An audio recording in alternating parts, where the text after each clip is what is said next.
Thank you for listening to Stories at Pink Meow Meow Audio. Hope you enjoy the story. If there was a ranking of the deadliest mistakes of my life, then sending a text message asking to see my best friend's brother's abs would definitely be at the top. No one can take that title from me. No one.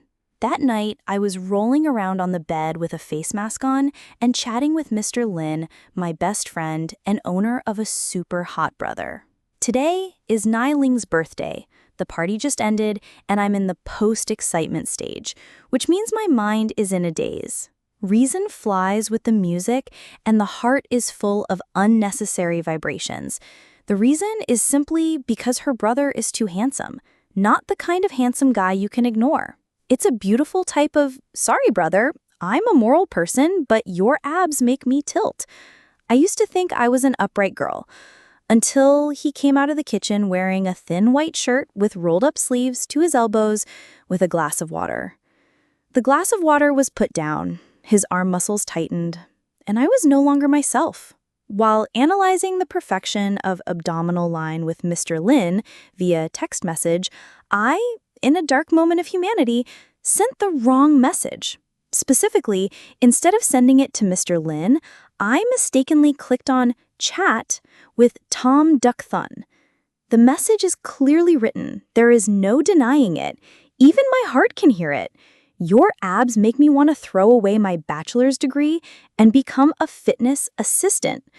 Six-pack, clearly visible with each breath, is shaking. The moment my finger hit send, I knew I was screwed. My head was exploding like in a game. My hands and feet were cold, like I had just played with snow in the refrigerator. I stared at the gray chat box where the message was shining with career loss. It's okay. He probably hasn't seen it yet, I whispered as if chanting a spell to exercise. Before I could click on the eat button, the watched checkmark appeared. I am clinically dead. My heart felt like it was pulled into a coil of wire and turned on 220V. I slipped and dropped the phone on the pillow, covering my face and rolling over and over like a worm curled up in regret. Why did God create the wrong send button? And why did God create me? 1 minute, 2 minutes, no response. 3 minutes, I started praying to be judged and beaten. 4 minutes, message came from him, wanna see? I swallowed, eyes wide, hands shaking like I was about to faint, then another message. Okay, die. Oh, really? I snuggled under the covers and made plans to change my name, transfer schools, fake my passport, and fly to Iceland to live with sheep. I texted the spirit of the wormwood to ask for help. I sent it to your brother by mistake. That abs message? He asked, and I was about to leave. Mr. Lin RP after 3 seconds. Ha ha ha, sell you for fun, literally. While I was still struggling, my door knocked. No way. I live on the 9th floor. No one comes over at this hour. I crawled out to look through the eyes of God and died again as Tom Duck Thun. He was standing outside, wearing a thin hoodie, holding a can of cold water in his hand, his hair a bit wet, not sure if it was from showering or sweat. I opened the door with trembling hands. He looked up at me, his voice low and calm. He wanted to see my abs, right? I was slapped awake by ultrasound. Oh no, you texted me wrong. I meant that I was waving my arms around like spaghetti in a hot fire. Just joking. That's what we girls often joke about. He nodded with a slight smile on the corner of his lips. Then suddenly, he pulled up his shirt to reveal 6-pack abs and sunburned skin. The kitchen lights reflect like slow motion in a movie. I'm quiet, feeling like I'm about to be in the newspaper. A female student who was captivated by the abs is currently temporarily unconscious. Want to try it out? He asked again, eyes straight, no mockery. I swear, if there was land, I would crawl. If there was water, I would swim back to 5 minutes ago and throw the phone in the trash. I don't remember stammering something, waving my hands, knocking on the door to push him out, and I don't remember clearly saying, I'm sorry, I didn't mean anything by it. I've been told so many times, but I remember when I slammed the door, My heart was pounding like a drum. His soft laughter still reached my ears. It's okay. I'll save it for you to see next time. And from that day on, I didn't dare look him straight in the face for 3 weeks, but ironically, he kept appearing deliberately full of abs. Since that fateful night, I have lived like a rat hiding in a cave with limited light and avoiding social contact as much as possible. Reason? Tom Duck Thun knows that I like his abs, and not only does he know, he also cooperates very actively. I thought you would keep quiet and ignore it. I think after what you want to see is done, I thought I could just write this off as a forgettable accident and continue my life pretending there was no crash like all these years. But no, the next morning, when I was sitting at a coffee shop near the school, hugging my laptop and doing an assignment, he appeared wearing a 1.85 body-hugging black polo shirt, standing straight, and the shirt was tight. I almost choked on my coffee. "Oh, you're here too?" I asked, voice 3 octaves higher than normal. He nodded, placing the tray of water on the table next to me. "Yes, my favorite restaurant." A second pause. He tilted his head and smiled slightly. "I'm sitting right next to you, can't you see?" That smile is intentional. I know it's like I know you're shy, and it directly affects my blood pressure. I looked down at my laptop, pretending to type. My heart was beatboxing at that moment. But it's not over. He sat down next to me, conveniently pulling the chair closer, a little closer than necessary. I moved away. He moved in again. I moved farther. He put his hand on the back of my chair. I turned. "Little Lee, can I sit farther away? I'm just making sure you don't type it wrong again." He looked at me, his eyes full of teasing. Sending the wrong message can easily cause big consequences. I'm dead. From that day on, Tom Duck Thun seemed to turn on full HD close-up mode.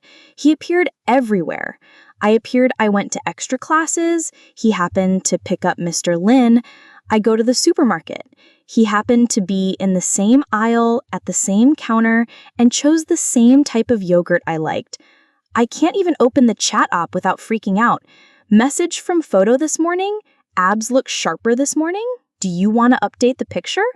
I want to turn off my brain. That night, I was about to cook noodles when the phone rang, and it was Tom Duck Thun. I was shocked and did not listen. The message came right after. He went downstairs to open the door. I froze, not knowing if it was a joke or if I read it wrong. A minute later, there was 3 knocks on my door. I walked out, my heart beating like a drum. My eyes clearly saw a familiar image. White t-shirt, gray pants, slightly messy hair, cold face. I opened the door with trembling hands. He looked up at me, his voice low and calm.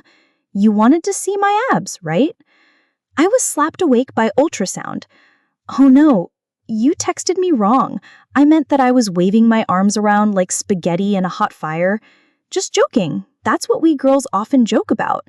He nodded with a slight smile on the corner of his lips. Then suddenly, he pulled up his shirt to reveal 6-pack abs and sunburned skin. The kitchen lights reflect like slow motion in a movie. I'm quiet, feeling like I'm about to be in the newspaper. A female student who was captivated by the abs is currently temporarily unconscious. "Want to try it out?" He asked again, eyes straight, no mockery. I swear, if there was land, I would crawl. If there was water, I would swim back to 5 minutes ago and throw the phone in the trash.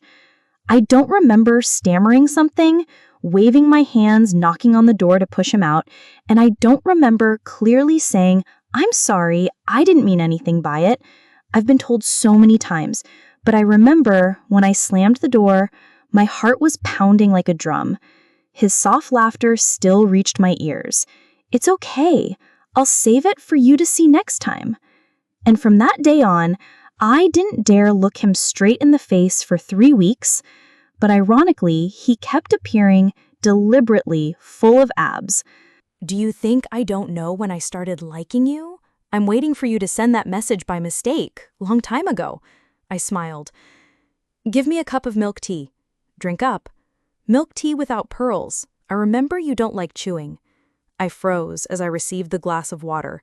He stood up and walked closer. Bend down and whisper in my ear, next time if you want to see my abs, just say so. I can take it off. There's nothing to be shy about. And I swear if my heart starts pounding again, I'm really going to call an ambulance. After that night, I decided to live a monastic life, without listening, without fishing, without opening my mouth, without speaking. Not only did Thom Dick Then hear that I was crazy about his abs, he also revealed his feelings. And no, he won't let me hide in the fridge. He was just sobbing, and I was living in a state of limbo between embarrassment and unreasonable happiness. The next morning, I woke up at 6 a.m., washed my face and nose 3 times, and even put on a little makeup, even though I was going to school. I dare not admit it, because who knows, Mr. Thin might suddenly appear. But when I left the house, I looked down at my shoes to see if there was anything on them 3 times. The problem is that whenever I want to hide from someone, that person always appears out of nowhere. The extra class started. I sat at the table in the left corner, quiet as a cactus without flowers. Ngai Ling, the best friend and younger sister of the legendary man with 6 salts, secretly glanced at me from behind. Ooh, do you and my brother have something going on?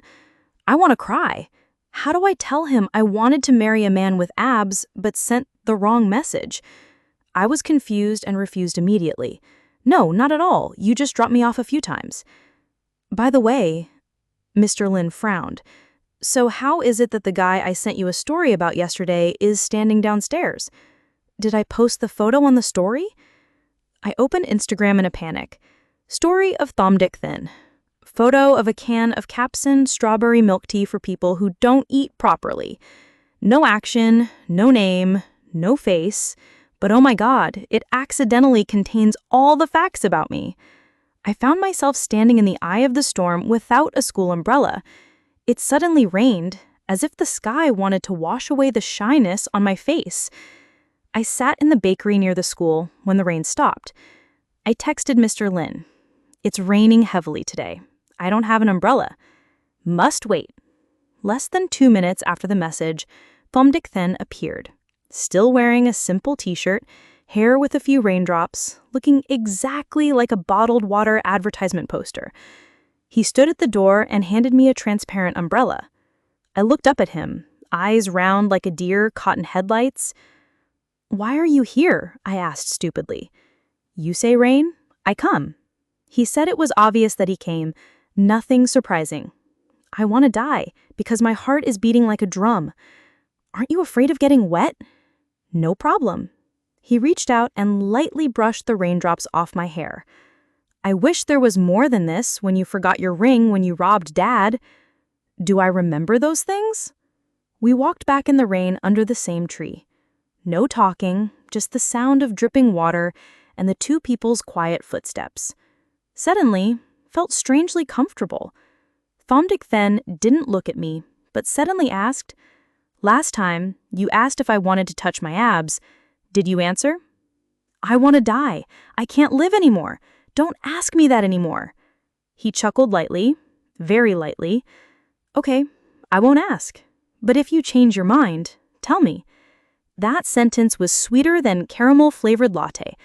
I felt like a cat whose itch had been scratched, both embarrassed and lazy to hide. I turned my face to hide the smile that was about to spread to my cheeks. Why do you keep teasing me? He looked at me, his voice lower and slower than usual. Because he teased me, I looked at him. That night, I lay on the bed, my heart racing like a marathon. I opened my phone and went back to the chat room from the day before. The abs message was still there, no one had deleted it. Right below was the line I wanted to see.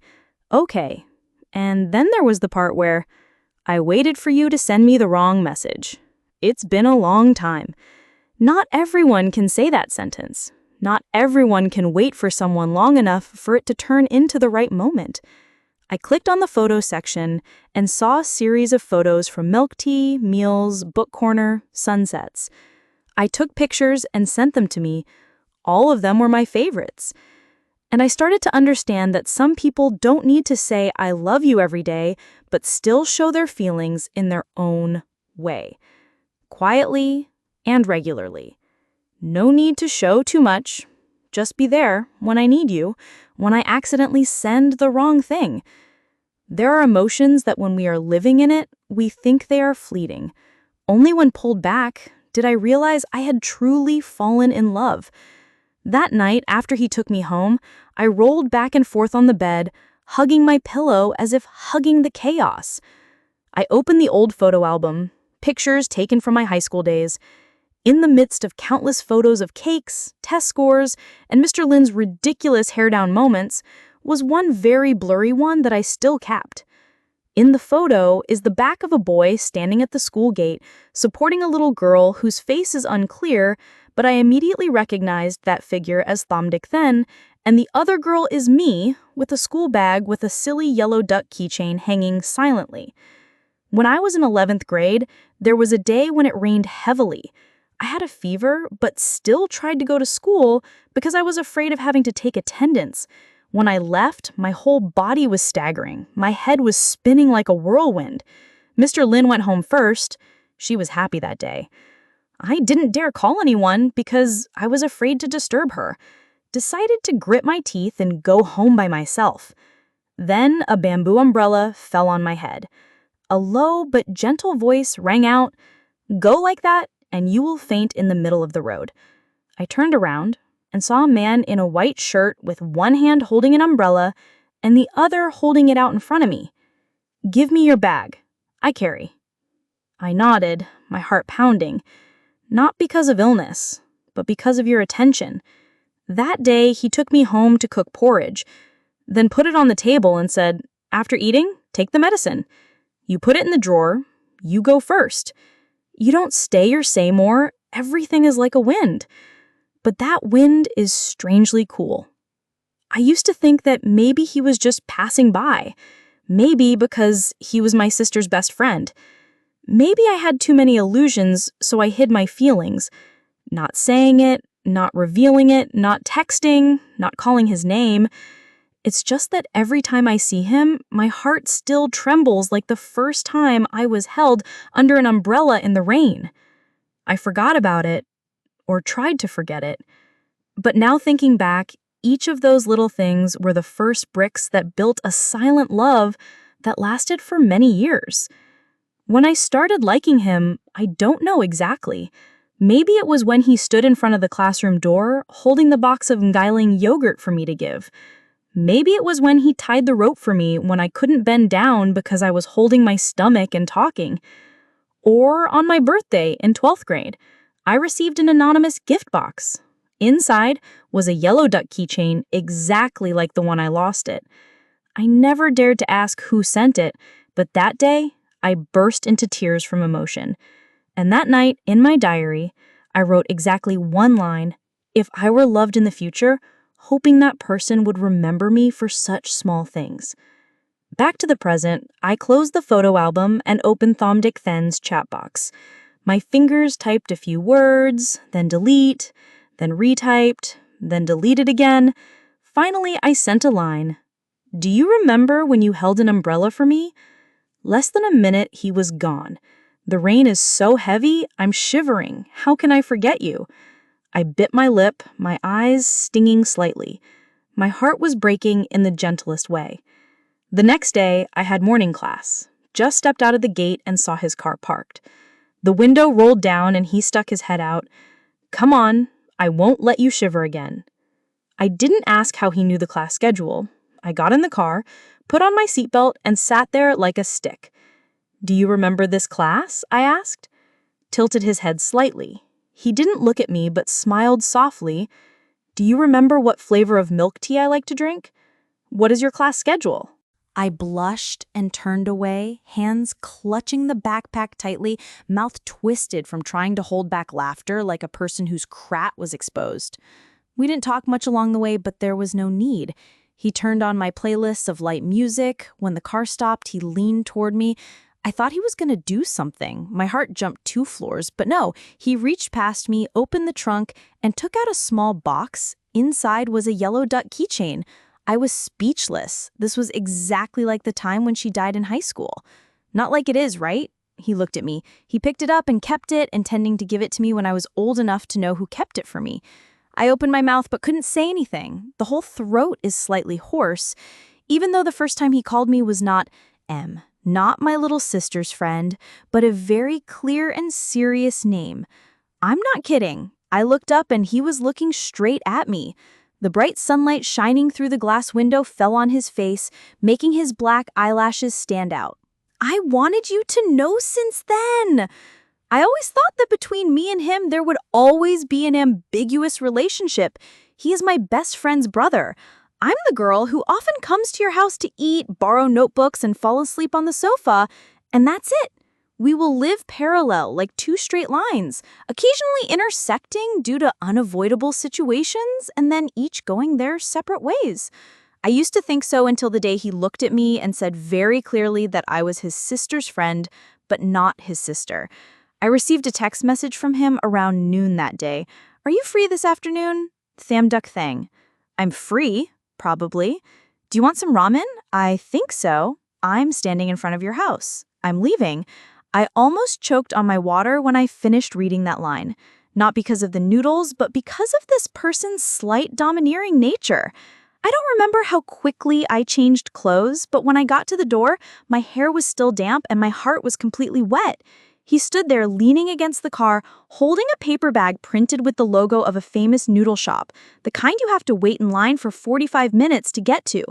As soon as he saw me stick my head out, he handed me the bag. "Not spicy, with soft-boiled egg. You like that style, right?" I wonder how he remembers these things. I received the bag, still bewildered, and had not yet had time to say hello when he pointed to the stone bench near where it was eaten. It's a beautiful day. And so the two of them sat in the middle of the apartment garden eating noodles in silence, a silence that tastes of waiting. Even though I was taking the last sip of water, I heard him call. Yes, I'm asking for real. I sent the wrong message the other day. Is it really a mistake? I almost choked. Of course it's wrong. Do you think I dare send it? So what if I send it for real? I rolled my eyes and she ran away. Live in hiding in Tibet? Turn off the power? Delete the number? Change the name? Change the face? He laughed deeply. Wow, that's terrible. I nodded firmly, gripping my chopsticks tightly. But I hope you send it. He spoke very softly, but I heard every word. I keep people... He put down his chopsticks and turned to look at me. The wind blew through my hair, but I didn't dare move. I used to think that if you didn't say anything, I wouldn't say anything either, for fear of making you feel awkward. But then I saw that you liked me too, right?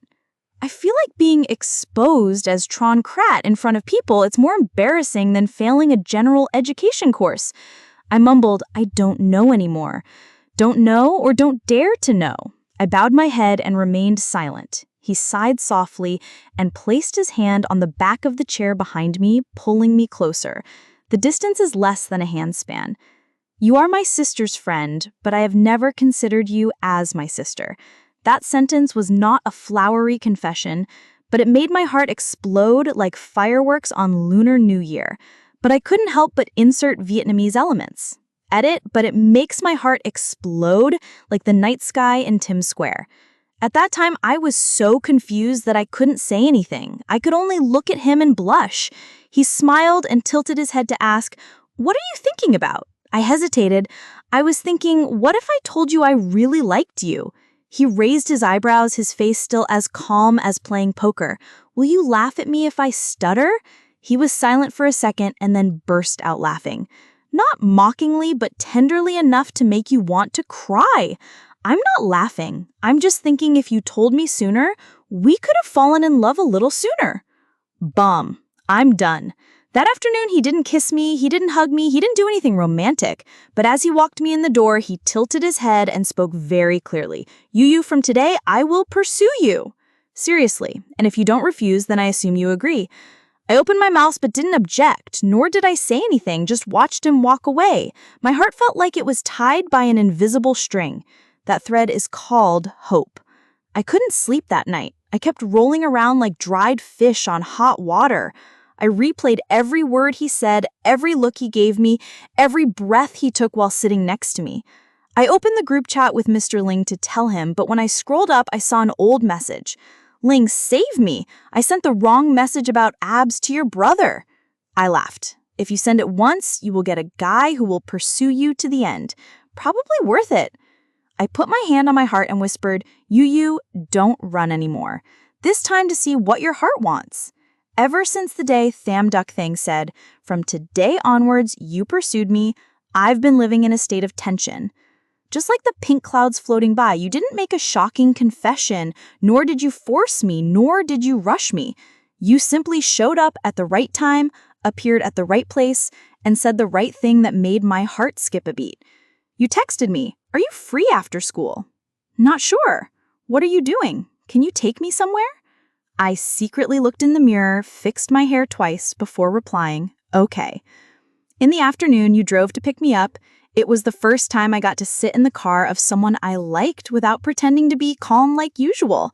The music in the car was my playlist. There was a can of my favorite drink in the passenger seat. You didn't say much, just glanced at me, the corner of your lips slightly curved.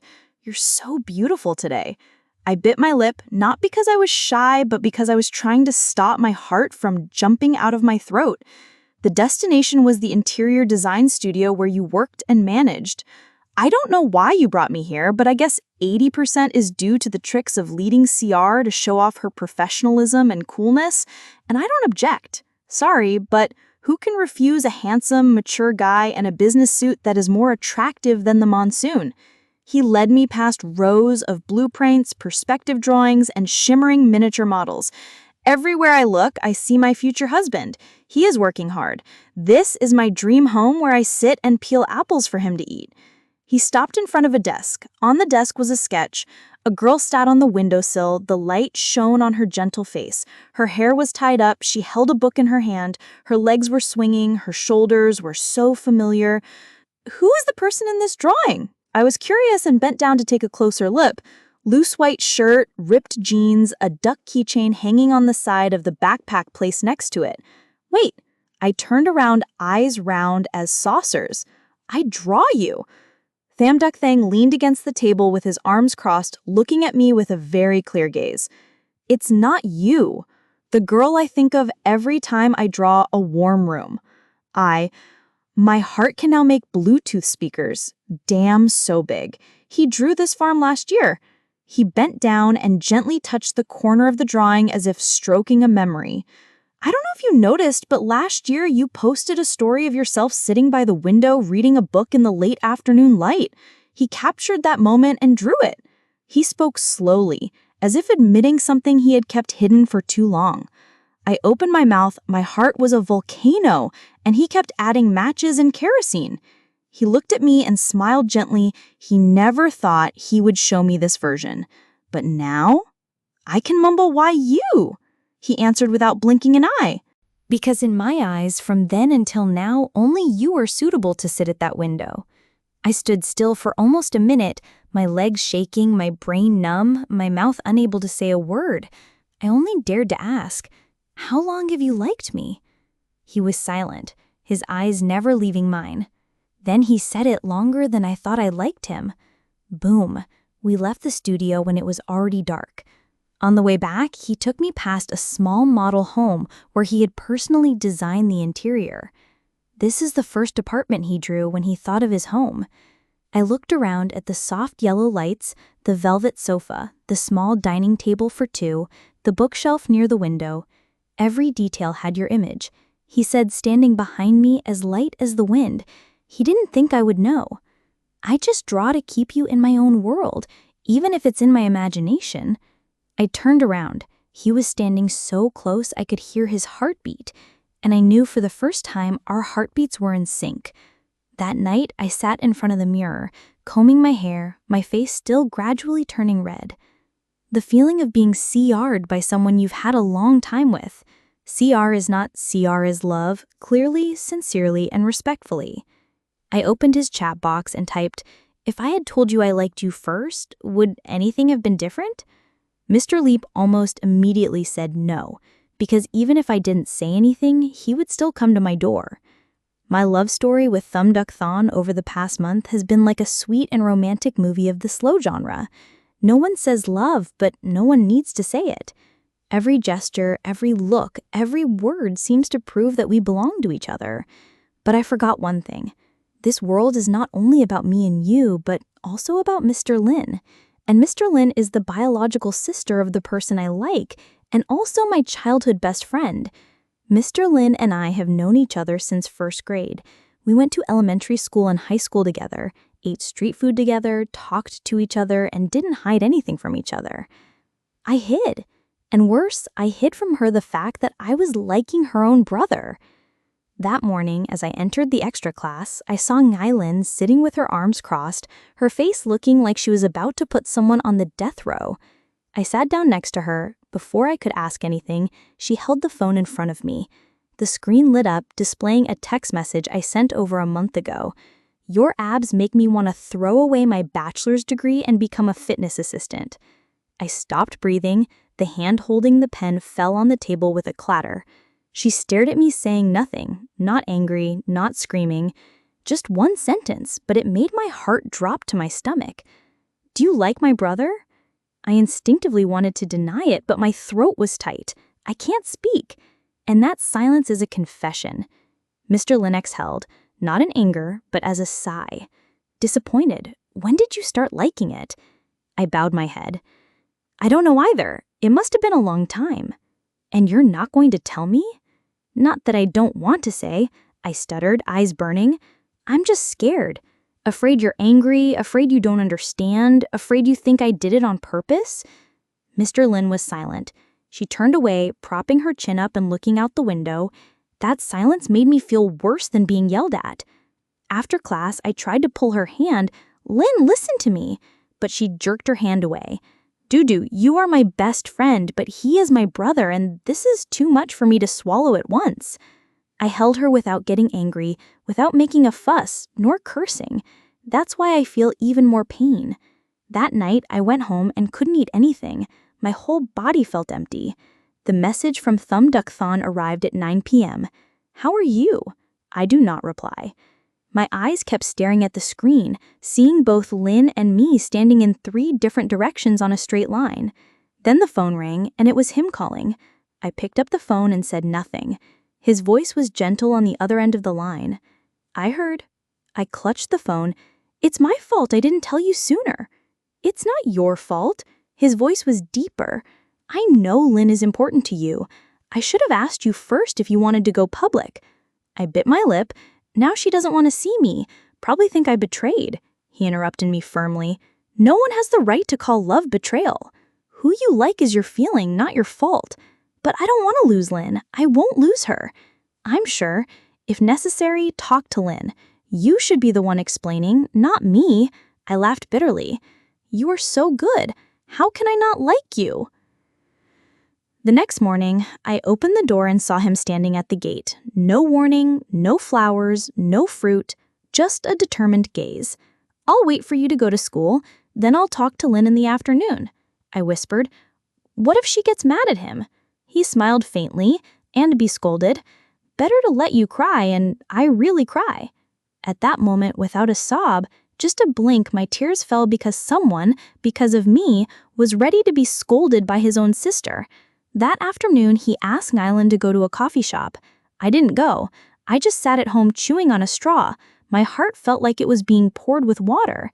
At 8 p.m., the phone rang. It was a message from Mr. Lin to go out. There was someone standing at the door in a small box from me. I ran out, and he was standing there. And next to it was a small bag with a teddy bear, chocolates, and a handwritten note. "You are such an idiot. Love someone, love well. Being my best friend is forbidden from having a secret love. I forgive you, but remember, if my brother cries because of you, I will deal with you first." I laughed through my tears. My heart felt as light as someone had just removed a heavy weight. I've always thought I'm the type of person who speaks up when I'm happy, complains when I'm sad, and expresses everything directly. But in my love affair with Thumb Duck Thon, I turned into a secretive and fearful person. Fear of saying the wrong thing, fear of hurting someone, fear that I don't deserve something so good. I started avoiding him. After the conversation between him and Mr. Lin, everything seemed to have gone smoothly. Lin texted me. Her tone was back to normal. Still teasing drama, but no longer cold. I know she is giving me time, but I'm not giving myself any chances. I made an excuse that I was busy studying and avoided the call. Mr. Trang's message was only asking for a coffee invitation. I declined. For no reason at all, I'm simply afraid that I will fall in love too quickly, too deeply, and ruin it myself. That night, it rained heavily. The first rain of the season, the sky bright as if by a bad plan. I sat on the bed with my legs drawn up, hugging my pillow, my hands sliding over his chest. Last text, do, if you're not ready, but don't make me a stranger. Just then the door rang. I didn't intend to open, but then some premortion made me step out and look through the peephole. He stood in the rain, not holding an umbrella, his shirt stuck to his body, his hair wet, his face calm, without reproach, didn't call out, just standing there. I opened the door. My voice was hoarse as if I had just talked to a dream. "Come out here for a moment," he said. I stepped out, standing under the porch. The rain was still falling heavily. "What are you doing? All wet." "I don't want to text anymore," he spoke, not wanting to send a message, not wanting to call but was rejected. "I want to stand here so you can see me." "I'm confused. You didn't mean it." "I know, you just need time. I don't give you time." He smiled softly, a smile wet with the rain. "Just one sentence. I don't want to avoid you anymore." I bit my lip, my throat tightening. How many days of hiding, how many nights of sleeplessness, how many times my heart was pounding, all of it was stuck in my nose. "Don't stand in the rain anymore. So tell me, just one sentence, even if I will come back, I will not bother you anymore." Oh my God, I can't stand it anymore. I rushed out of the porch, standing in front of him so we were both equally wet. I looked up and straight into those eyes. "I don't want to avoid you anymore," I said firmly, even though my heart felt like it was about to jump out. "Not only do I not avoid you, I also want to see you every day. I miss you. I think about you all the time. I was so stupid to think that avoiding you would be okay. But it turns out the more you avoid, the more you miss. The more you avoid, the more you feel like something is missing." He looked at me, raindrops on his eyelashes, but I knew his eyes were sparkling more than the rain. "You know." His voice was hoarse. Whether from the rain or from choking, it was unclear. "I've been waiting for this."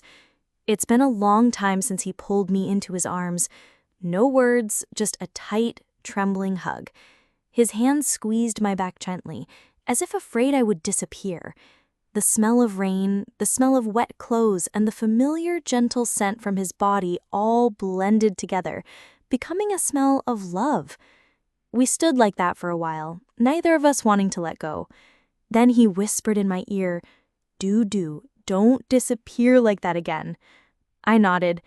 "And if something scares you, step back," still holding my hand, "and tell me, I'm not the place you need to hide. I'm the place you can stay." When I got home, I changed my clothes, dried my hair, and sat looking at my phone screen. A message from you: "I want you to sleep well tonight. Because from now on, you don't have to worry about anything anymore. I have you." I laughed, feeling the chaos in my head slowly clearing up. It's simple. I like you. He likes me, not his childhood lover, not a fateful couple who fell in love at first sight.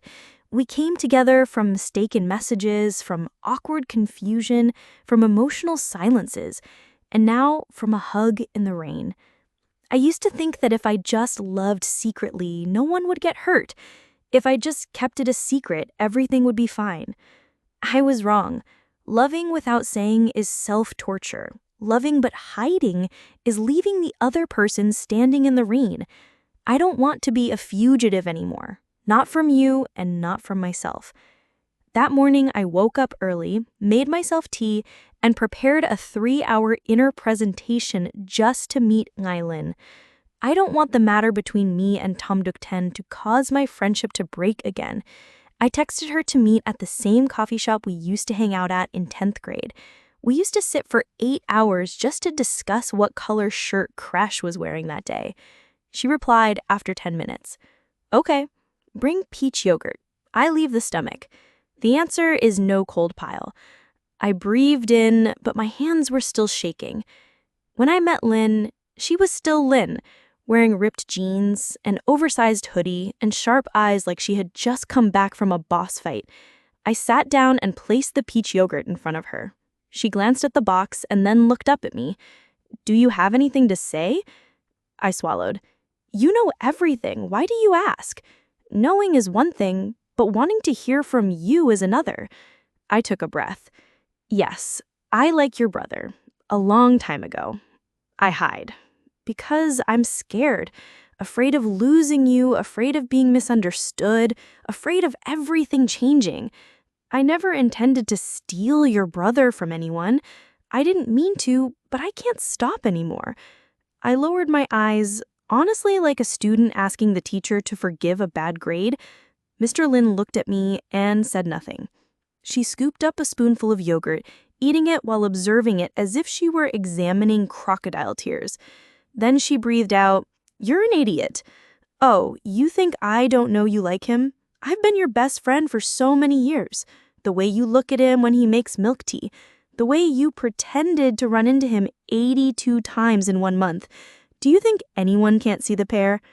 I'm just angry because you didn't say anything. Don't believe me?" I choked. My eyes stung. "Sorry."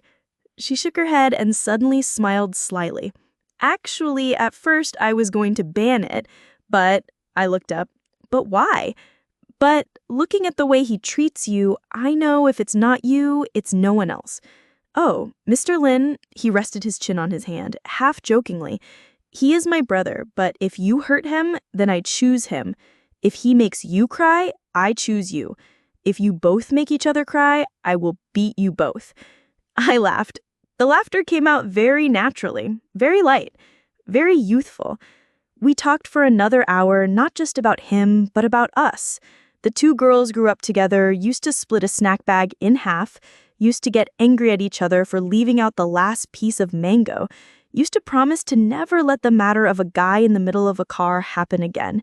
And now we keep our word, not because there are no boys, but because we have learned how to talk to each other like two adults. That evening, I told him about the conversation, about the tears I had swallowed, and the hug I received from Lynn.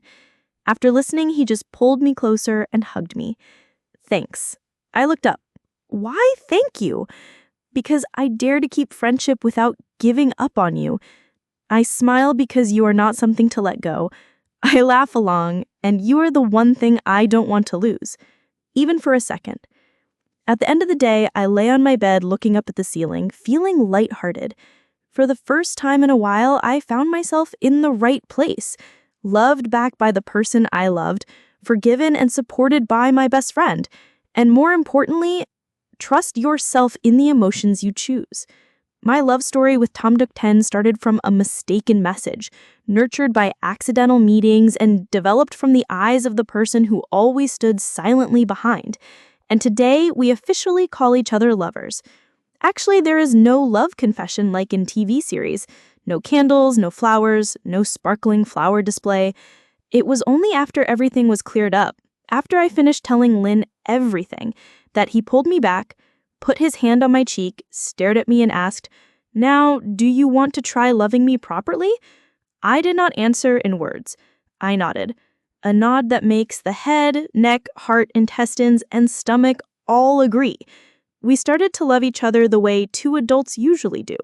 No fuss, no show, just being together a little bit every day. Every morning, I get a text message, "It's cold today, put on your jacket." Every night, he added a message, "Are you tired? Send me a yawn if you need a hug." And if I really send you? 10 minutes later, the doorbell rang.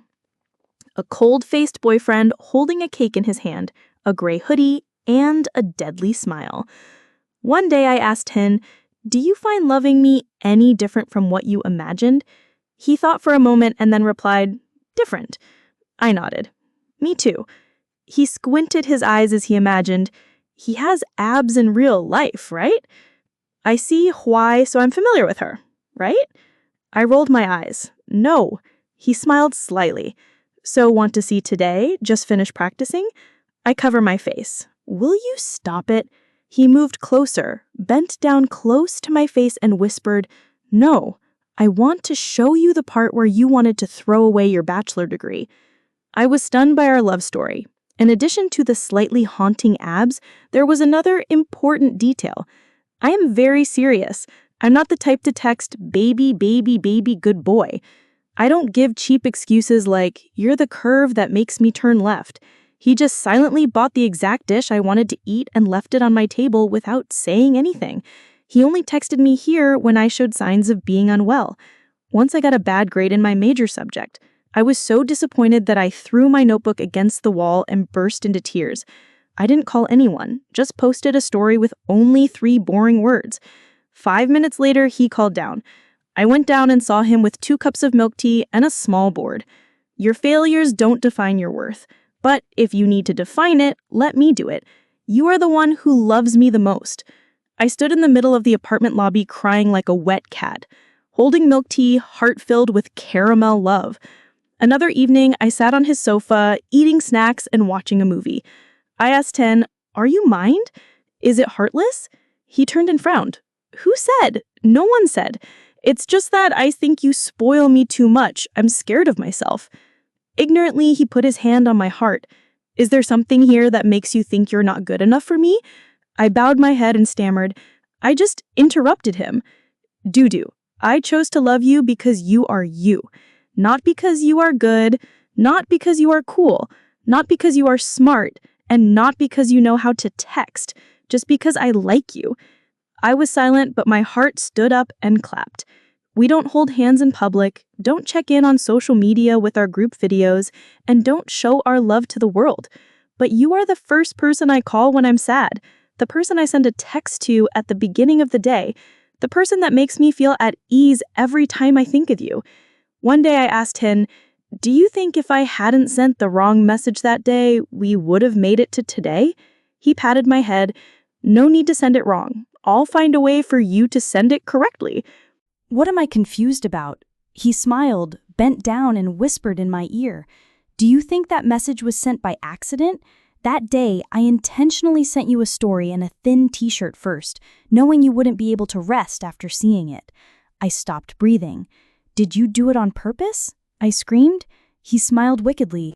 I just create conditions. Sending the wrong thing is your choice. And so I, Hadudu, sent the wrong message, but in the end, I sent it to someone's heart. Waited for me longer than I thought. Someone who doesn't say I love you every day, but proves every day that loving you is the best thing in his life. On the weekend, the weather was mildly sunny. The wind blew through his window, carrying the faint scent of mint from the essential oil diffuser placed on the corner of the table. I sat cross-legged on the floor, opening some cardboard boxes to help him clean up his work area. He was busy replying to emails saying, You can touch anything you want, except Forder tax. I was opening a box of old photos, the kind of memory boxes that burst into tears when you open them. Photos from college, photos with friends, photos of my first project. Then I saw a profile photo of me, a little blurry but clearly me. In high school, I had my hair tied in 2 pigtails holding a loaf of bread and standing right in front of the school gate, yawning. The look of someone who lacks sleep with sleepy eyes, drooping shoulders, and messy hair is not photogenic at all. And yet you kept it. I was stunned. Mr. Tang, I call. He turned to see the photo, smiling as if he had just been caught red-handed. I held out the picture. I have never seen this photo. Yeah, because I never knew you took it. When did I get so wide-eyed? When I was in 11th grade. That morning it was cold. I arrived early, stood waiting for Lynn, and dozed off outside the gate. He passed by and saw a scene that was both cute and silly. Couldn't help but take a picture and keep me. My heart exploded in silence. He stood up, walked over, took the photo from my hand, and turned it over. A line written in light blue ballpoint pen. Don't know I took the photo because I just wanted to keep you in your most innocent moment. I choked. The handwriting was not beautiful, but very familiar because it was the same handwriting I had secretly seen on his notes before. How long have you kept this photo? I asked, whispering voice. Longer than the time I knew I liked you. Sometimes feelings don't need to be expressed in words, just a picture. A heart. I looked at the picture again and smiled softly. you are a true stalker." He laughed. "Do you need to apologize?" I shook my head. "Are not?" "Thanks." He was surprised. Thank you for keeping an eye on me when I didn't even realize someone was watching. Thank you for silently keeping the little things until I was old enough to show them to me." I don't know if he was emotional, but his voice was deeper than usual. "I don't need you to be perfect. I just need you to remember that you always have someone who chooses to hold you, even when you don't know your own worth." That afternoon, he took me home to visit his parents. I was so nervous that I was shaking even in my flip-flops. "What if my aunt doesn't like me?" I whispered as I stood outside the gate. "No problem. My parents like cream puffs and you are my favorite puff." He winked. "Are you flirting with me?" "No, I'm admitting you're my bakery." I was speechless, but I giggled. His parents are very kind. His mother looked me up and down and smiled. "Are you due? You are much cuter than your photo." I am surprised. "Yes, which picture?"